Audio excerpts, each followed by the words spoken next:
And guys, in this next news story, a couple who carried out the murder of a woman dragged a dismembered body through the streets in a suitcase before dumping her remains in a park. Gemma Watts, who's 49, and Steve Sansom, who's 45, were in jail for life after confessing to perverting the course of justice as well as the murder of Sarah Mayhew. The 38-year-old's dismembered body was found after police had been alerted to remains in New Addington in South London on April 2nd, 2024. Ms. Mayhew's head, arms and legs were discovered by officers who had been contacted after a dog walking in the fields returned to its owner with a human bone, with her torso later found in the River Wandle on May the 21st of last year. CCTV footage showed the depraved couple carrying parts of her remains in a suitcase along the streets on March 11, 2024, with Miss Mayhew never seen again after joining Samson at his flat 3 days prior. Another clip shows Samson using cash to buy a hacksaw, a blade, a 14-litre bucket at a hardware store ahead of the cold-blooded killing, whilst Watts could be seen buying cleaning products from a retailer. Later on, the duo could be seen hurling a black suitcase containing Miss Mayhew's body whilst walking their dog. After they alighted a train at Addington, the barbaric couple could be seen with large shopping bags and their pet in tow before discarding body parts around a field. Alongside the murder charge, the couple also admitted to perverting the course of justice after they distributed Ms. Mayhew's remains at various locations and also cleaned up the scene. The lad, he was also handed a 5-year prison sentence for perverting the course of justice to run concurrently. Watts held back as she was given a life sentence with the minimum term of 30 years as well as a 5-year jail term for perverting the course of justice to run concurrently. If she is ever released, she will spend the rest of her life on license. And Samson, he actually got life imprisonment with a whole life order, which means he will never, ever, ever be released from prison. Prosecutor Tom Little Casey told the court that messages between Samson and Watts showed their relationship was characterized by violence. He also told the court the pair had a relationship of such was the intensity that they often referred to dying together if caught. He said the defendants acting together conducted the planned and premeditated bloodthirsty murder of Sarah Mayhew. They said it is murder which the prosecution submit involves sexual or sadistic conduct. Having committed the murder, they then made their very extensive efforts to pervert the course of justice over a number of days. The court heard that the pair shared a range of depraved messages detailing the desires to kill victims involved in sexual activity with them with knives and then doing stuff to bodies whilst they're covered in blood. Fucking weird. Fucking hell. Watts and Samson also talked about eating human flesh in their correspondence, but there's no evidence to suggest they did so. The duo sat in silence as the doc detailed their kinky relationship, including a stream of messages between them about nasty things. Prosecutor said, given what was subsequently to happen to Sarah Mayhew, this murderous desire was not a fantasy. Ms. Mayhew, he lived in New Addington on the outskirts of Croydon, was never seen again after she joined Samson, whom she had met years before on a dating site at its ground floor flat in Sutton at around 11 o'clock on March 8, 2024. Watts was already at the property. Guys, fucking hell, all these people that go on these dating sites, you don't know who the fuck you're meeting. Crazy, man. Prosecutor said from that point in time, she was never seen again and she never left the property alive. It's not known how long Miss Mayhew was alive or precisely what happened to her body after being murdered, the court was told. Ms. Mayhew's head and limbs were found more than 8 miles away in Rowdown Fields. Just over 3 weeks later, on April the 2nd, her torso was discovered much later in the River Wandle by some pieces of evidence were destroyed or disposed by the defendants, the court heard.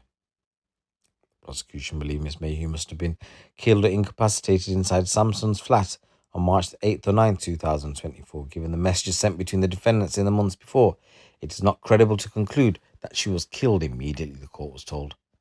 Sansom later tried to justify what they had done, saying, "We're not evil, we done the world a service." The court heard Sansom send Watts a voice message on September 11, 2023, which said, "Everything looks like meat now, don't they? A plaything, something to cut, something to bleed. They all look different now." She replied, "Wonder what they taste like. Cooked flesh, maybe even rare, so blood dripped down our faces."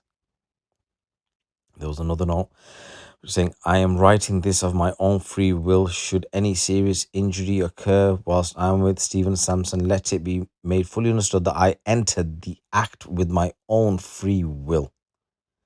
So Sansom is facing his second life sentence, having been jailed in 1999 after admitting the murder and robbery of a minicab driver on Christmas Eve the previous year.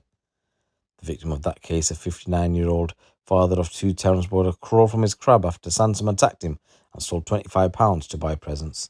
Sansom, who was then 20, laughed towards him and told a friend his kids are going to have to see him in hospital over Christmas. He was freed from prison on license in 2019 after his case was considered by the parole board and was under probation supervision when he killed for a second time. The Ministry of Justice has confirmed a series of further offence reviews underway. And the starting point for the murder must be a whole life order. A whole life order does not necessarily follow. It should only be imposed when the offending is so exceptionally high that just punishment requires an offender to be kept in prison for the rest of his life. On the facts of this case, considered as a whole, I am in no doubt that this is such a case. I have come to that conclusion for the following reasons. First, there are a substantial number of aggravating factors. First, there was a significant degree of planning and premeditation to the murder. I am satisfied from the messages sent between you that the murder involved conduct which must have caused mental or physical suffering to Sarah. Together with Watts, you dismembered and concealed her body afterwards, and you destroyed and disposed of relevant evidence. Second, there is absolutely no mitigation. I recognise that you pleaded guilty to both counts on the indictment on the 26th of September of last year. Those pleas were indicated to the prosecution on the 19th of June. By so doing, you have saved Sarah's family the additional anguish of having to sit through a trial. The Sentencing Council's overarching guideline on reduction in sentence for a guilty plea states in terms that where a court determines that there should be a whole life order, there will be no reduction for a guilty plea. It is something, however, that I have considered in determining whether the seriousness of the case is exceptionally high and requires a whole life order. I have determined that notwithstanding your guilty plea, it does. As you realistically concede, the plea cannot of itself reduce the seriousness of this case to the extent I can impose a minimum term, even of substantial length. I place the offence of perverting the course of public justice into Category 1A of the relevant sentencing guideline. It is of high culpability as the underlying offence is the most serious. It was also conduct over a sustained period of time, as well as being sophisticated and planned. It falls within Category 1 harm because it had a serious impact on the administration of justice. The extensive nature of the perverting, including the separate deposition of Sarah's torso, meant that the precise circumstances and sequence of the murder had to be based on circumstantial evidence. This has a starting point of 4 and a range of 2 to 7 years imprisonment. Affording a third credit for the guilty plea, the sentence will be one of 5 years imprisonment on that count, which will of course run concurrently with the life sentence imposed for the murder offence. Gemma Watts, I turn to you. Gemma Watts, for the murder of Sarah Mayhew, the sentence is one of life imprisonment. You will serve a minimum term of 29 years and 90 days. Thereafter, it will be for the parole board to decide when, if ever, you should be released. If you are ever released, you will remain on licence for the rest of your life. For perverting the course of public justice, the sentence is 5 years imprisonment concurrent. You may go down.